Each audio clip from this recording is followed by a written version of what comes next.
புசித்தாலும் குடித்தாலும் அதை கூட நீங்கள் எப்படி செய்யுங்கன்றாரு? தேவனுடைய மகிமைக்கென்று செய்யுங்கள். நீங்கள் கேட்கலாம், ஏன் ஒரு நாளைக்கு 3 தடவை 4 தடவை, சிலர் அதுக்கு மேலே கூட சாப்பிட்றாங்க இல்லையா? இது ரொம்ப சாதாரண. இது போகிற போகல நான் வாங்கி இப்படியே குடிச்சிக்கிட்டு போகிறேங்க. இதில் கூட தேவனுடைய மகிமைக்காக நான் எப்படி செய்கிறது? ஒரு சாதாரண ஆக்டிவிட்டி, சாப்பிட கூட விட மாட்டீங்களா நிம்மதியா?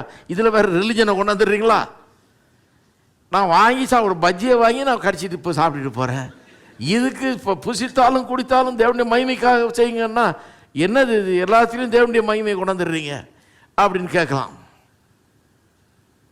அது என்ன சொல்லுதுன்றது கவனிங்க. புசித்தாலும் குடித்தாலும் எதை செய்தாலும் வேணும்னு ரொம்ப சாதாரண ஒரு ஆக்டிவிட்டியை தேர்ந்தெடுக்கிறாரு. அந்த ஆக்டிவிட்டி அப்போ நிறைய பேர் ஒரு ஜெபம்ன்றது கூட யோசிக்கிறது கிடையாது. சாப்பாட்டை வச்ச உடனே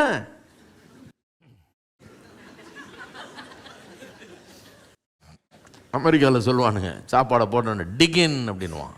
டிகின்னா நல்லா நோண்டி எடுன்னுவான். எடுத்து வெட்டு வெட்டு, நம்ம ஊரில் சொல்லலாம் வெட்டு, அந்த மாதிரி ஆட்டிடியூடு.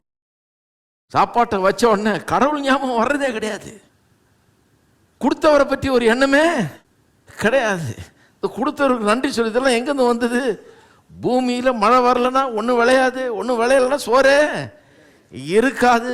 கடவுள் எல்லாத்தையும் கொடுத்துருக்கிறாரு, விளைச்சலை கொடுத்துருக்கிறாரு, அதுலேருந்து ஒரு ப்ராடக்டை கொடுத்துருக்காரு, தானியத்தை கொடுத்துருக்கிறாரு, காய்கறிகளை தந்திருக்கிறாரு, கறி மீனெல்லாம் தந்திருக்கிறாரு, வகை வகையாக சாப்பிட முடியுது.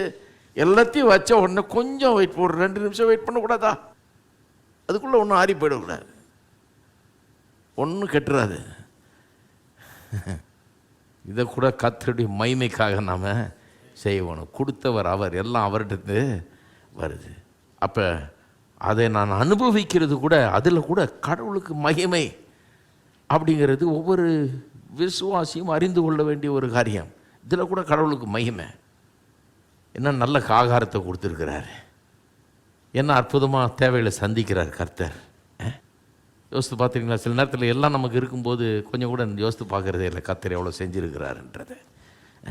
எத்தனையோ பேர் இது வாங்கலாமா அது வாங்கலாமா, இதுக்கும் அதுக்கும் 50 ரூபா வித்தியாசம், இதுக்கு 10 முறை யோசிக்கணும், இது வாங்கலாமா அது வாங்கலாமான்னு அந்த மாதிரி நிலையில் இருக்குது. எவ்வளோ பேரை கர்த்தர் எப்படி ஆசீர்வச்சிருக்காரு, ஒரு யோசனை கூட இல்லாமல் எது வேணுமோ அதை வாங்கி சாப்பிட்றீங்க இல்லையா?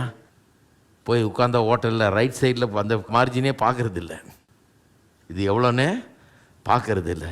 இஷ்டத்துக்கு அதை கொண்டா இதை கொண்டான்னு ஆர்டர் பண்ணி அப்புறம் தான் பில்லை பார்க்குறது, சாப்பிட்டு முடிஞ்சு முழுங்கின பிறகு. எவ்வளோ பெரிய ஒரு ஆசீர்வாதம்.